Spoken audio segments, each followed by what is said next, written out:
good afternoon, everybody. My name is Jacky, and I'm from Sport Singapore. So, in particular, my job is to manage the national sport volunteering movement known as Team Nila. So, I'm one of the volunteer managers there.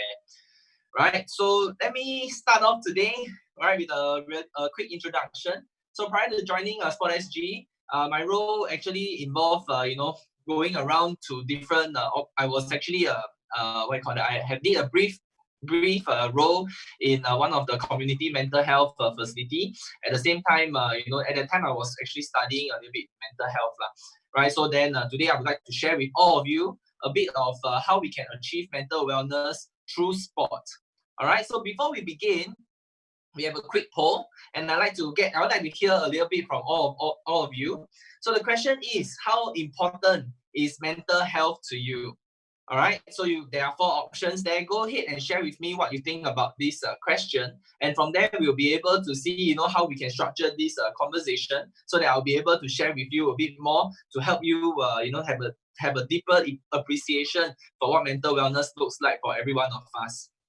Okay, because I think right now, at this point, we can actually say that mental wellness is something that ranks top in many people's mind, regardless of your age. Right, because having a strong mind, allowing us to overcome various difficulties, all these kind of challenges that we face, right? Having a positive mental health will be able to help us to overcome these difficulties, and also let us have a better, more positive outlook towards life. Right, so go ahead and input your responses so that I may be able to have a look.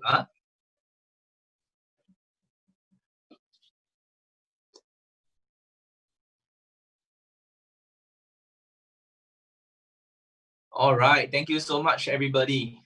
Majority of you say that mental health is very, very important to you. That's great. All right, so let's have a look at what I want to share with all of you today. Okay, so today's sharing revolves around this Singapore mental health study, which was first published in 2010 by IMH, and then a follow-up study was done in 2016. Why I think this study is very interesting is because it provides us with a wealth of information and some insights, of course, on the common mental health issues that are being faced by our people in Singapore, especially in the adult population aged 18 and above. Okay, so I really like to see the associated factors, where people develop mental health issues. At the same time, we want to also learn what are some of the attitudes that people have towards getting treatment when they realize that, oh, I'm showing symptoms of developing mental health issues at that time. Okay, let's have a look. So according to the study, all right, the latest study showed that 13.9% of people will develop a mental health issue in their lifetime. Okay, this is a very staggering statistic. And why do I say that?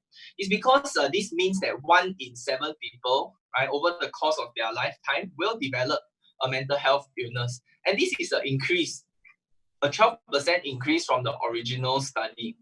All right, and I believe this statistic may also be reflecting the changes in our society, our environment, our cultures, right, where it is a little bit more stressful right now compared to before.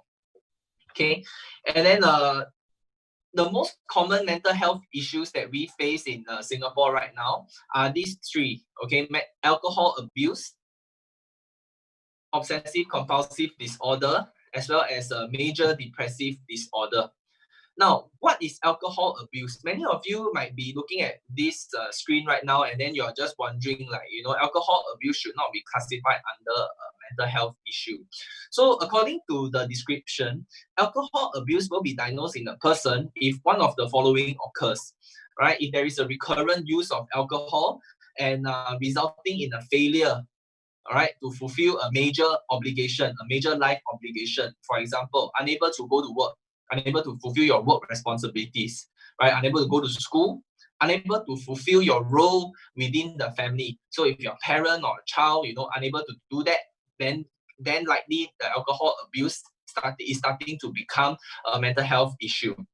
All right, or your consumption of alcohol leads you directly into a physically hazardous situation. So what does it mean? It means that after drinking alcohol, perhaps you go and drive a car immediately.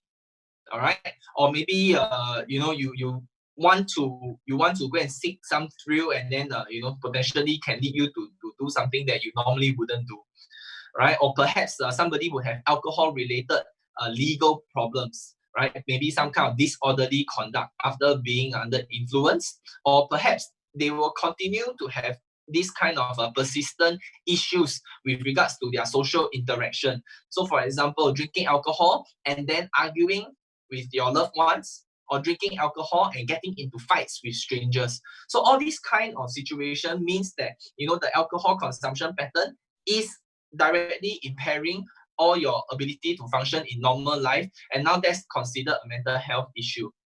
All right, and then obsessive compulsive disorder. It is a type of anxiety disorder that is very commonly misunderstood by people in Singapore. Right? Why I say that is because most of the time when people say something like OCD, they refer to somebody who is generally someone who likes things to be more clean and more organized. Now, this is not what OCD means. So in OCD, there are two distinct features. The first one being the obsession. All right, and then the second one is the compulsive rituals, right? And then there's also these very recurrent and persistent thoughts, which is why when it manifests in cleaning, it is because the person believes that their hands are not clean, or whatever that they are trying to clean is not clean. And then because the thoughts makes it is so persistent, makes them so anxious that they are obsessed and want to go and address the issue, and that's why they will be at the thing multiple times, checking, cleaning many times over and over again, just to make sure that they have addressed the issue that is inside their thoughts. All right, so when people try to suppress, when they try to ignore, it usually bring a lot of anxiety for the person, right? And that's why this is one of the, but because all these things are happening inside, right, this is one of the most difficult mental health issue for lay people to recognize when somebody within their immediate circle has it. All right, and then the last one is a mood disorder known as the major depressive disorder, or more commonly known as depression. So this is characterized by a prolonged period of a depressed mood. It's a profound feeling of sadness, emptiness, worthlessness, hopelessness. Okay, and all these. And in cases where people develop MDD, they will actually have loss of interest, loss of pleasure, right, in regular activities. So for example, maybe in the past eating certain type of food makes you really happy. When you have MDD, that has no impact at all. All right, then people may have sleep disturbances, where in cases they may not be able to sleep, or maybe they sleep too much because they just refuse to get out of bed. They just cannot get out of bed, right? There's also people who have eating issues, maybe a severe weight loss, or the reverse, which is overeating, to try to deal with the situation that they are facing. And then because of all this, right, you can see that they are having difficulty in concentrating. They are having a loss of energy. They look tired all the time, and then sometimes when it gets really, really bad, a depressed person may also be showing this suicidal ideations. Okay, so these are the three most common mental health issues in Singapore in adults above 18 years old. Right, so what's the statistic like? Okay, majority of these people, majority of people who don't recognize some kind of symptom, they do not seek help. So if you look at the statistic, right, it actually shows that almost 80% of people do not seek help when they first realize that they have a mental health issue, or some kind of symptom related to a mental health issue. All right, and why is this worrying? Because the longer you delay seeing a doctor, like a psychiatrist, or the longer you delay seeking help from a psychologist or a counselor, right, it actually affects your recovery. All right, so if you see right now, the studies from 2010 to 2016 show that people who eventually seek help, the delay from the day they recognize their sickness to the day they see a doctor, right, is actually getting lower and lower. So all these, I think, will point towards a greater mental health literacy within the community and lesser stigma around getting help from professionals when we develop our mental health issues. Now, mental health issues, right? I would like to state that I think mental health issues are illness. They are an illness. They are as real as all the other physical illness that you can see with your eyes. All right. And how do we understand mental health issue? One of the ways that you can understand mental health issue in a holistic manner will be through this model known as the Biopsychosocial model. So in this model, right, what we believe is that in order for us to understand a person's mental health, we need to take into account all the factors affecting the person positively and negatively, and then so that we can get a good picture of their overall health and well-being.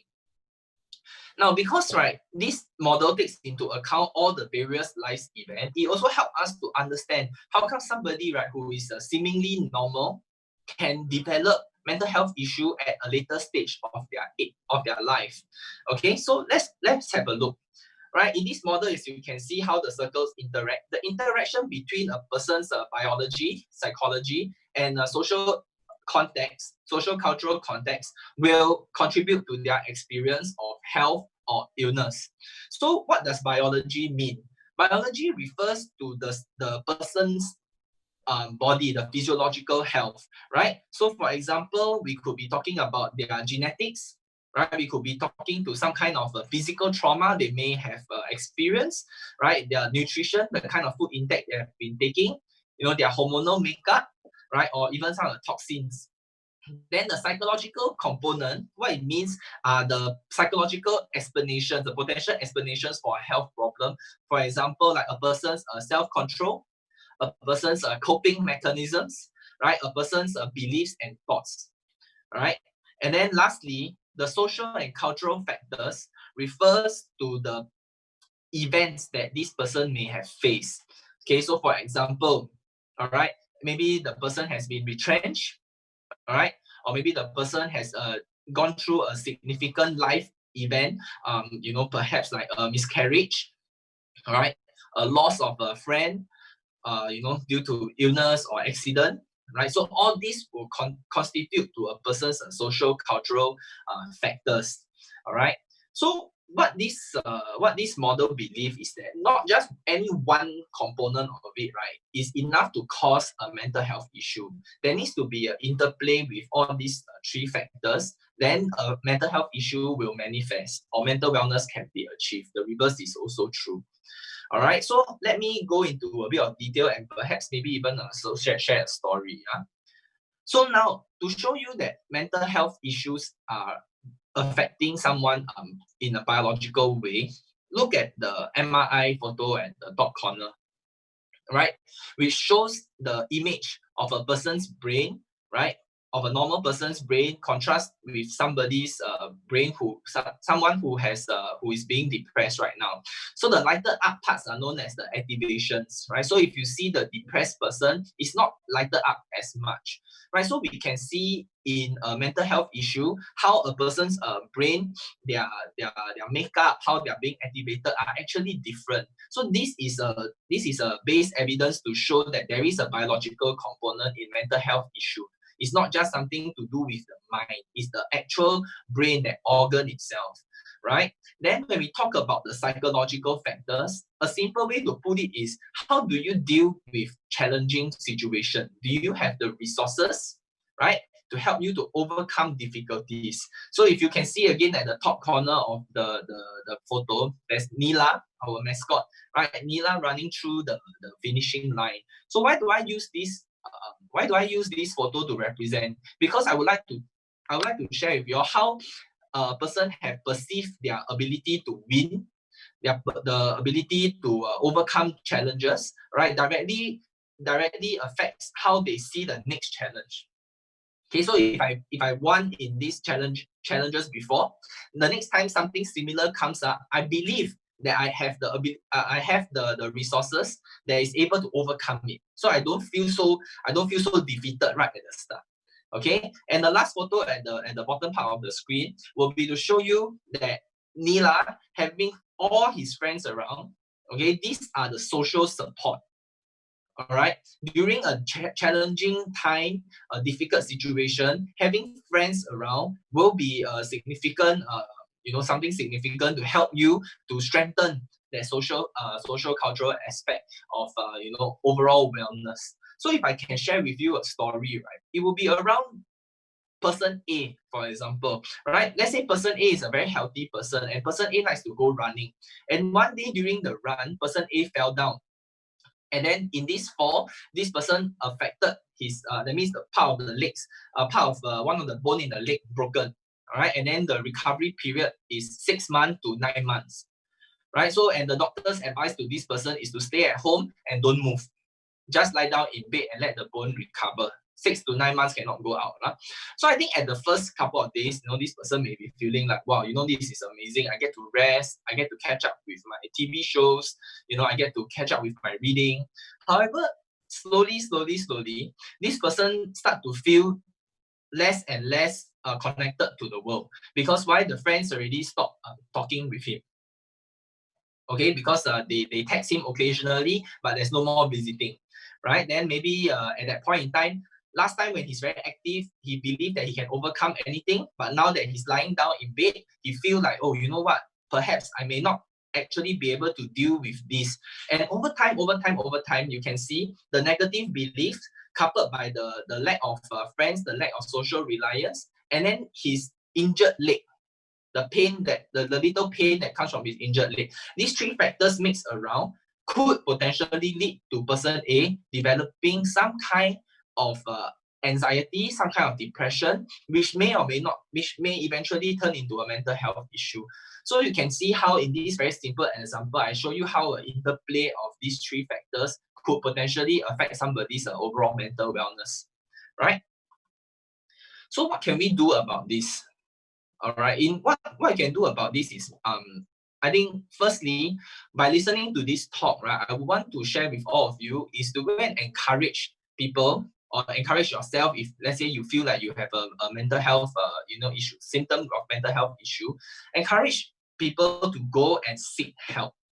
All right. Right now, there are many avenues to seek help, and many of them are in fact anonymous. And I think it doesn't hurt to just go and seek a second opinion on what your mental health is like.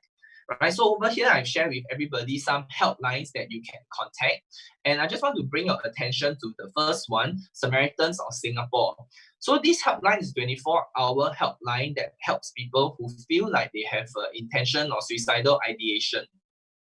Right. So if you know someone who may be at risk of committing suicide, please hand this number to them so that they may be able to seek timely intervention to help them to overcome whatever challenges that they may be facing at that critical moment. All right. Then the IMH helpline, the National Care Helpline, right? These are the helplines also managed by professionals for people to call if you feel like there is some kind of emotional burden or anxiety that you would like to have addressed, right? Calling them as a first start will be a good step, right? Because then they will be able to direct you to seek more prolonged kind of care, right? Clarity Singapore, they are a community-based mental health charity where you can definitely contact them, right, to organize yourself for a counseling session or even join one of their psycho-education talks. The more you understand about mental health, the better equipped you are, right, to deal with the situation. Because in these psycho-educational talks, right, they in fact teach you some helpful skills that will allow you to to have more resources to handle the challenges that we may face in our lives, right? And lastly is the Seniors Helpline. This helpline is being managed by SAGE, S-A-G-E, SAGE Counseling, all right? So you may call them, right, especially for senior-centric issues that you like to seek help for. Yeah, they will be able to assist you as well, right? So I think these are the avenues where people are able to go and as a first step, go and seek help first. Then, these organizations will be able to help you to receive more better mental health care. The next thing is for us, right? Those of us who feel like we are very healthy, that's great. Okay, so what can we do? We need to work on our eyes. We need to observe the people around us, our friends, our family members, those people who may be isolated. Right? We want to observe to see if any of these signs do show up within their life, right? So for example, the feelings of anxiousness, right? Depression, emotional outbursts, sleep problems. So all these are the symptoms, the signs and symptoms of the onset of mental health issues. The better we are at recognizing them, it helps us to be able to then encourage them to go and seek help. All right. Or if we don't want to be so direct, right? We don't want to like, oh, you know what? I think you have an emotional issue. Better go and seek help now. If you don't want to be that, if you don't want to be so direct, what you can do is you can then strengthen that social part. Remember, you become the social support for this friend, and then you be the one asking them, how are you feeling? Is there something I can help you with? Is there anything in recently that happened they like to talk about? Be that listening ear, strengthen the social part so that they may not have to develop the mental health issue after all, just because you are there. All right. Next is to go and learn more about mental health. Right. So in mental health, in one of the studies being done by IMH, right, they want to find out about the mental health literacy of our people in Singapore.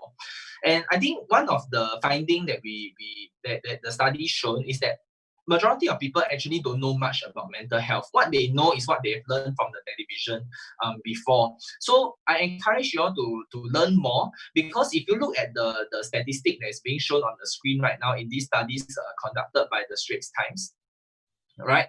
More than 5 in 10 people, it means 50% or more of people in Singapore, they are not willing to work with people or live with people who have mental health issues. What does that mean? That means that they have some kind of misconception about what mental health people with mental health issue look like, how they behave, what are some things that they do. So all these are misconceptions which they actually don't have the real facts. All these are hearsay, and then cause them to develop some kind of stigma against this population. All right. Another one, if you go and have a look, is that 7 in 10 people, all right, about 70% of the people believe that people with mental health issues are being stigmatized in the community. So we are aware that they are being stigmatized, but at the same time, how do we actually go and address it? So like I mentioned, the way to reduce stigma, increase acceptance, is for us, people, to go and learn more about what mental health issues are, what people with mental health issue go through, so that we can develop some kind of more acceptance, right, and more appreciation for all the things that they are going through and what they are struggling with. Okay, and of course, lastly, through sports. Okay, through sports, this is a very important part. Okay, because when we look at a lot of articles, that are around, they have managed to find that there are many mental health benefits by engaging in sports. Okay, firstly, you will see that there's an observable improvement in your self-esteem. Now let's talk about that. Why? So assuming today you pick up a hobby called running, all right, and you're running every single day. Can I ask you first, how do you think your physical self will look like after running for an extended period of time? Chances are you'll get fitter. Yes or no? You feel like your breathing is much deeper right now. You feel like there's more clarity in your mind right now. So you see the biological part, you sort it out, because why? When you run, there is biological benefits to your body. Now, the next part is your psychological part. When you go and run, today you only can run 1 kilometer. Then after that, tomorrow you can run 1.8 kilometer. And slowly the distance increase. What does that mean to us? It means that somewhere inside our psychology, right, we start to realize that the distance is actually no longer an issue. We are able to overcome it bit by bit by bit.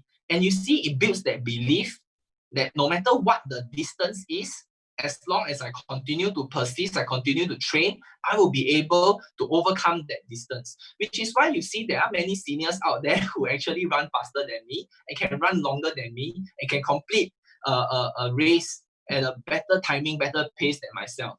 Right, and it's not because anything is different between their body and mine. It's just that they have this belief and they have cultivated this belief so strongly that they are able to push their body a little bit further. All right, and of course from the social part, if you notice going out and exercise, right, be it at the park or at the sports center, you'll see that many people prefer to exercise as a group. So these group exercise sessions actually help to foster the sense of community between you and the other participants. It does not matter whether you are friends or not, but you see that you all actually work together, or rather you all are going through the same exercises together, overcoming the same challenges together. That sense of togetherness already strengthen the social support. And from there, if you do make a friend in your group exercise class, it's even better, right? Which means that you have an additional person to contact if you feel like, you have some difficulties. Now, lastly, if you believe that, Jacky, today I'm not able to go and, to participate in this kind of vigorous activities anymore, right? As much as I like to swim when I was younger, now it's not something that I like to do. If that's the case, then join us as a sports volunteer. Come and participate in the sport that you love through volunteering, right? So what do I mean by that? Let me share with you a video of a friend, all right, Catherine, right, where she shared a bit about her experience being a sports volunteer over the years. Hi, good morning. I am Catherine. I am a sports volunteer, and it is one of those wonderful opportunities that I have. As what Jacky has said, it's positive mental health that we are focusing, and one of those simple things that you can do is sports. And sports is one thing that has no barrier to age. Regardless of age, you can do it. So simple things like just walking or just stretching yourself is really very good for your mental health. I started off as a marathoner, and after that, I find that as age comes on, I was not able to do the running. So as a result, I volunteer for sports. And this is the area that I find that I have so many opportunities, be it in the sea, be it on the land, be it in the pool, or in the court itself. So much of opportunities are there. And one of those things that I find that is so good is actually for your mental health. Besides keeping yourself physically fit, actually when you're exercising, you're releasing a lot of things in the brain that you are not aware of. And these are the things that activate your brains, and you are keeping yourself in a positive mental health. And besides that, I also meet a lot of friends, and this is very important. As we age, we will lose our friends, and social gatherings and social meetings. If we don't meet face to face because of COVID, we are actually on the Zoom and on the phone. And with all these things, we keep ourselves in touch, and this is really, really one of those wonderful things that you have to keep in touch for your positive mental health. And we know that as you age, there's a lot of things that comes along with aging. And what else can you do? Yes, get yourself active, volunteer for sports, and there's so many opportunities. If you like gardening, join gardening. If you like to be with the kids, there's so many things to do with the kids. Plenty of them. So age has no barrier to volunteering in sports, and all these are for your mental health. So stay good.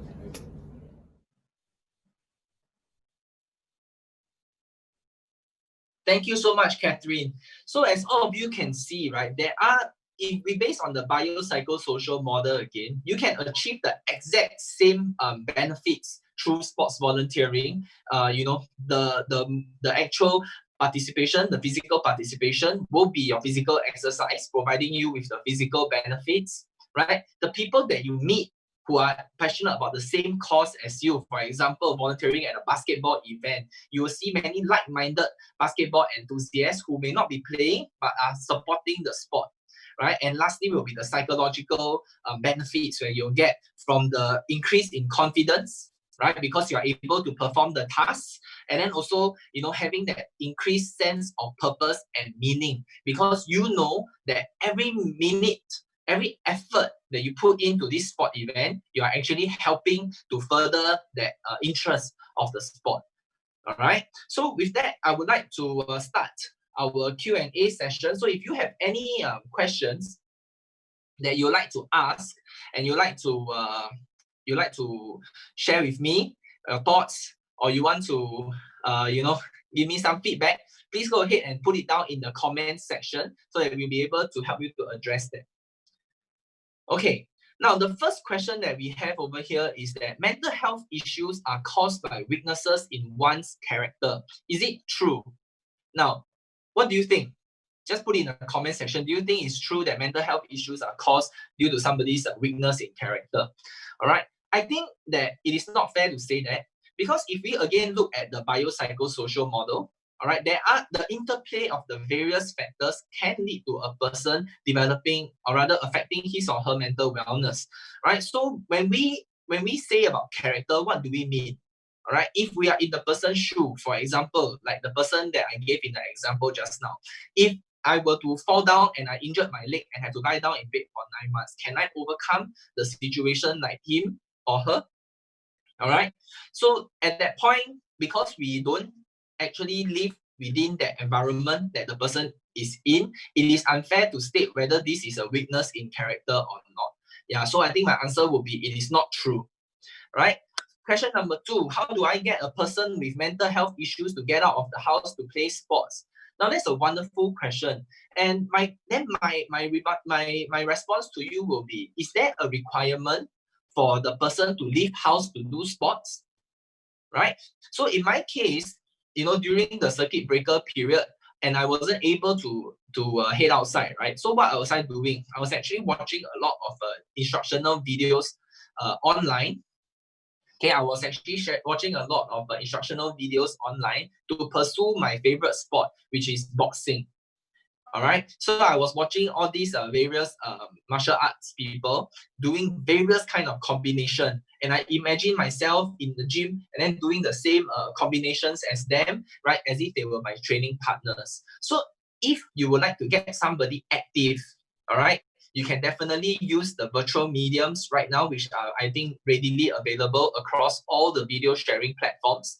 Or, you can just play very simple games at home, all right, that will allow you to also have the kind of enjoyment when you participate in sports. So when we talk about control, taking the badminton racket and controlling the shuttlecock, yes, there is some kind of sporting activity that you can do at home, which again brings about the same kind of enjoyment and the same kind of benefits as well for somebody who is just starting out. Then maybe one day after juggling enough, they will want to go out and play the real game. Now, the next question, during this COVID-19 situation, how to maintain our mental health? It is difficult being at home and doing nothing. And I totally agree with you. If you look at some of the sharing done in some of the articles written in the newspapers, right, there are people who suggest that COVID-19 has made active people turn isolated by staying at home, and isolated people even more isolated, because now even charity groups cannot go and visit them. So how do we stay active and maintain our mental wellness during COVID-19? Well, I think it has got to do with a lot of, if we look at the biopsychosocial model to give you a better understanding, the first one, like I mentioned, will be to watch exercise videos and keep active at home. The second one will be for us to form what we call the care networks, right? So between seniors to seniors or people to people, we give each other a call, or we use video conferencing tools, like for example, Zoom lah, Google Meet lah, whatever platform you're comfortable with, to have that personal human interaction with each other, even if it's just across the screen, right? That will help each other to feel that they are being cared for, they are not lonely, right? And then all these are evidence to give the person's beliefs, right? To believe that they are still within a community. The sense of community still feels strong, right? So like within our sports volunteers group, we are also meeting each other over Zoom and doing fitness dance together. So even though the music come out and we are not coordinated, but it doesn't matter, because we just feel that sense of togetherness and we work up a sweat looking at each other over the screen. All right, the next question we have, what are the symptoms to look out for if one is going to suffer depression? Is it better to see a psychiatrist or a psychologist? So in the infographic that I shared with everyone earlier, all right, like I mentioned, I think some of the more obvious symptoms of depression is the prolonged low moods, all right, as well as the loss of interest, loss of pleasure in daily activities. So these are some of the telltale signs that if the person may be going through some challenges emotionally, right? So I think first step is to use the friends to friends approach. First, you speak with them, provide them with a listening ear, and I say it's a listening ear, not an advice giving mouth. Okay, so we are not here to tell them to advise them to overcome this, you can do it. No, that's not what I meant. What I meant is to listen to them, hear them out if they have something to share with you. Now, if that is something that, if the situation has evolved to a stage where you feel like I can't even handle it, then I will encourage you to use the National Care Helpline or to call the community organizations like Clarity or SAGE, right? From there to seek help through that avenue, right? And who should you seek first? Who should you seek help from first?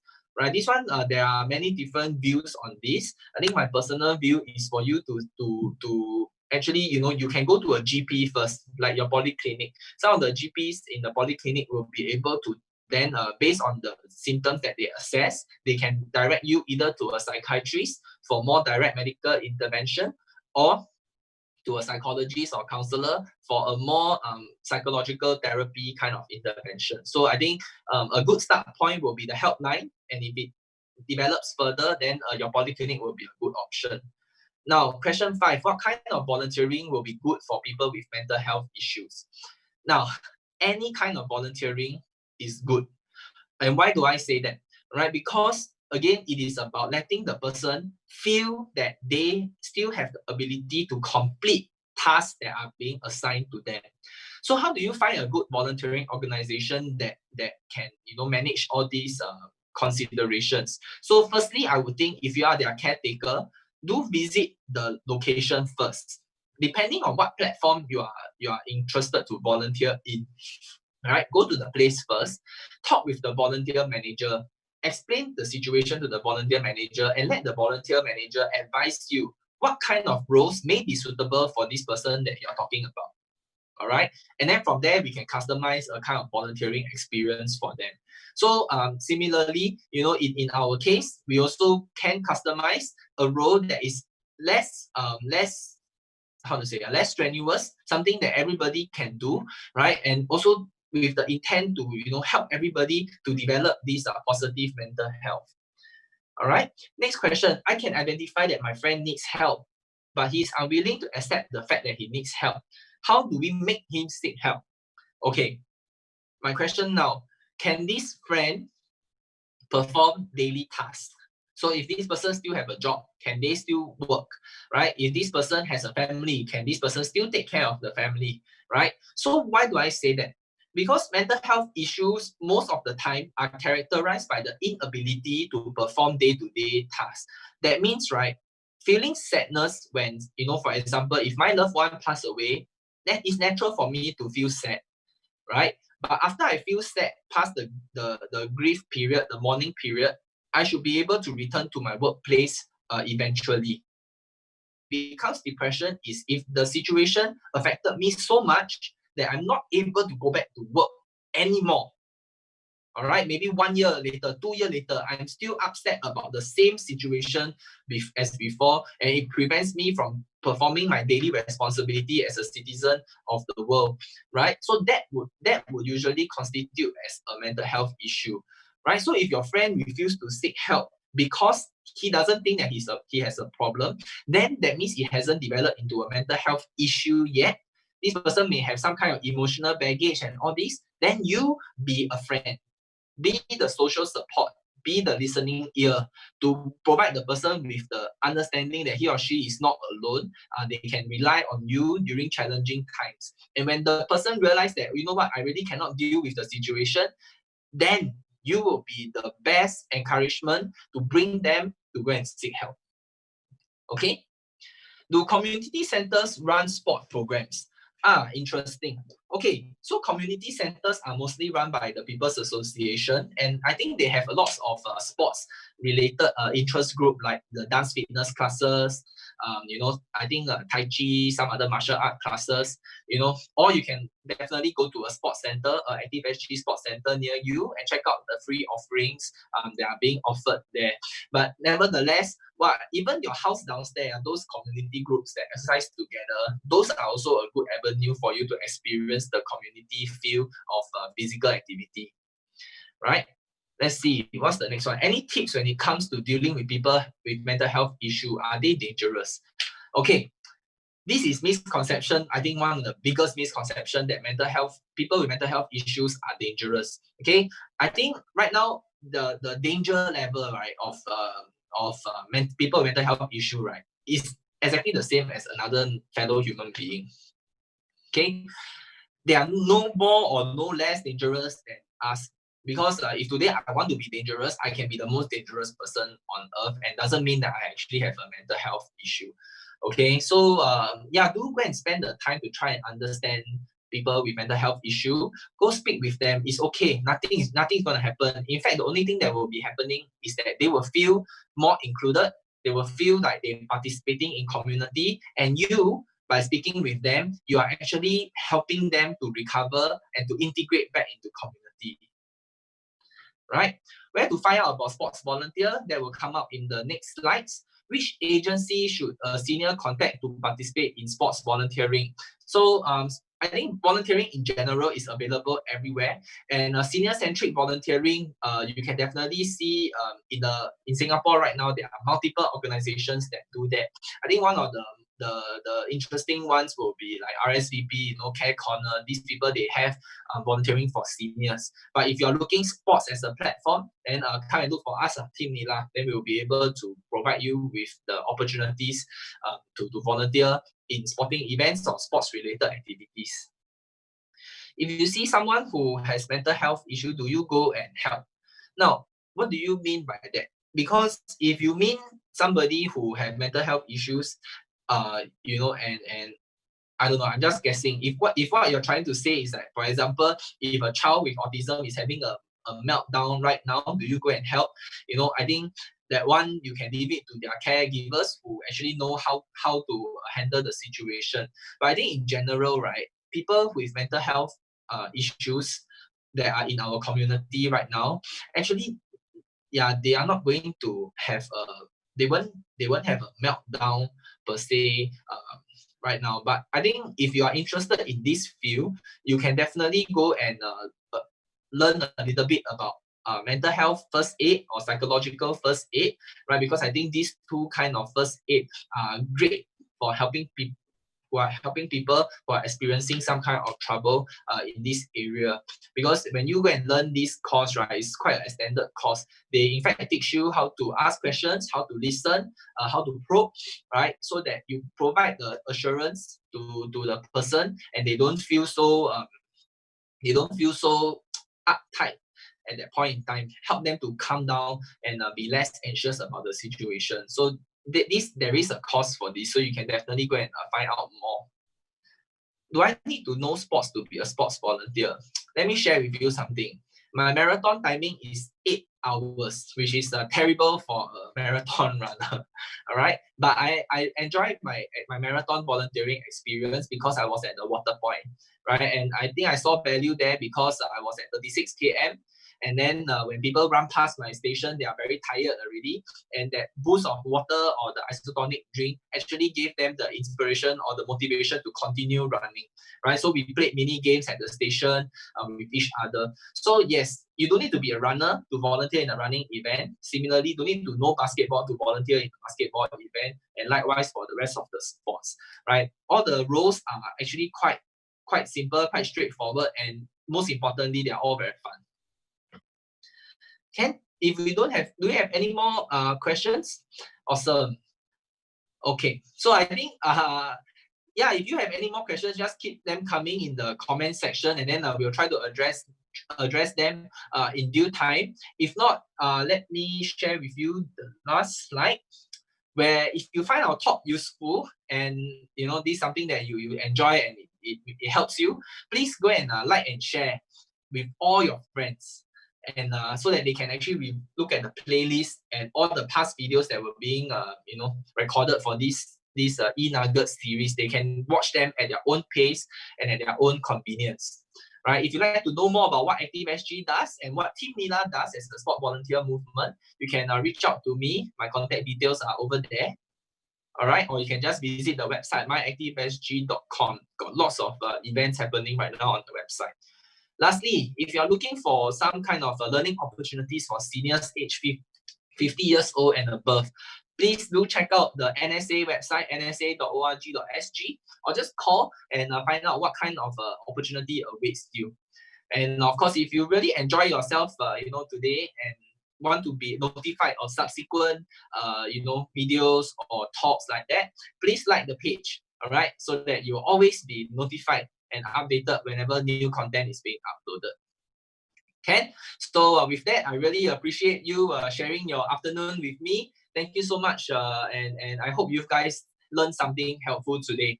With that, I'd like to sign off. My name is Jacky, and I'll see you again next time. Bye-bye.